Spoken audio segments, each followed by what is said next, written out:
Monday, I gotta go for coffee. And I said, well, first of all, I was up at 6 o'clock in the morning because this Sunday that I just had was a nightmare.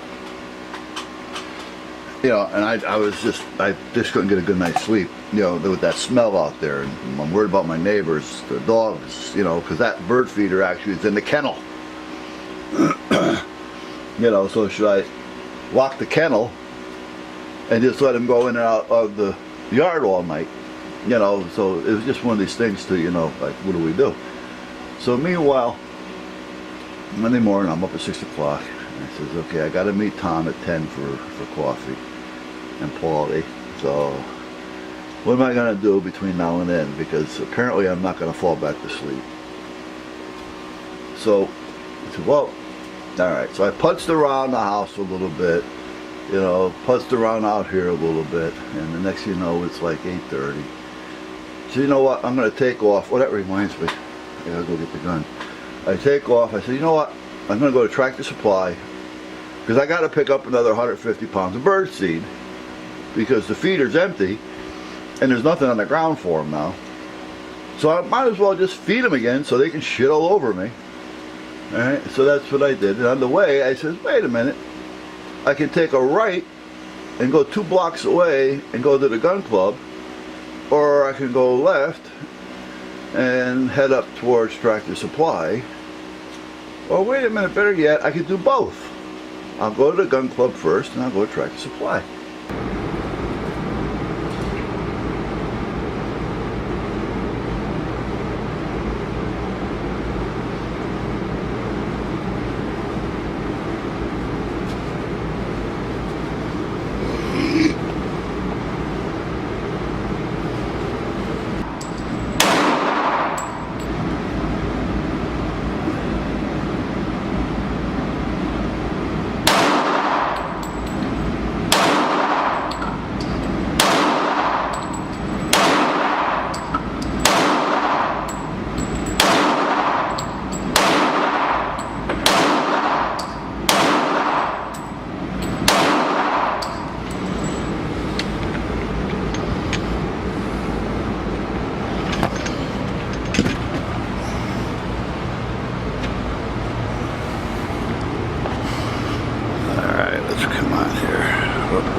Not bad.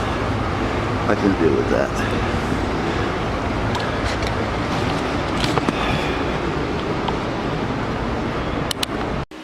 So, but meanwhile, then I went up to Tractor Supply and I picked up 150 pounds of bird feed. And then while I was there, I was talking to one of the farmers there, and I was telling him my story. He said, well, put down some lime. I said, I can't just throw down lime. I said, I got to worry about my boys. He goes, put down barn lime, he says, you know, and it should help. So, all right, so I bought 150 pounds of barn lime, and I started spreading that around out here. So,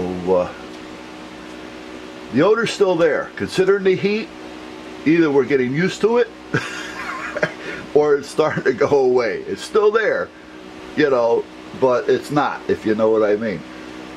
But talk about a pain in the ass weekend, and Monday was, oh. So meanwhile, the kennel's partially cleaned up. I mean, I don't want all that crap in there with the boys anyway. I'm actually thinking about moving the feeder out of there. Like I say, it's a little stiff. I gotta get used to that. My hands are not like they used to be. Pull the trigger, slide comes off.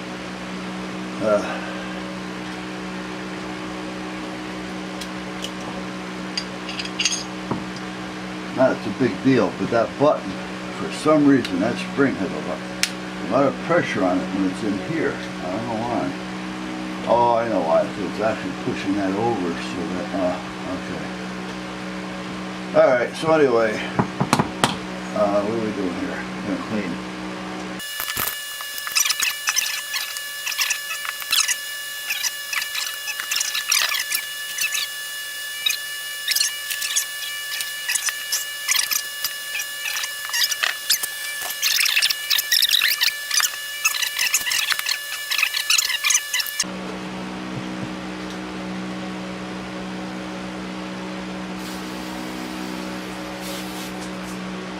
mean, I could just use soap and water. I've done that 100 times. I mean, there's nothing wrong with it. You gotta make sure you dry it out. Put a little oil in there. Again, you don't need a lot of oil. Less is best when it comes to lubricating firearms. My opinion anyway, and we each have our own opinion on it. And I'm sure we're going to have somebody say, oh, don't use soap or water. There's nothing wrong with hot soap. Hot water with dish detergent. Nothing wrong with it, guys. In my opinion. So,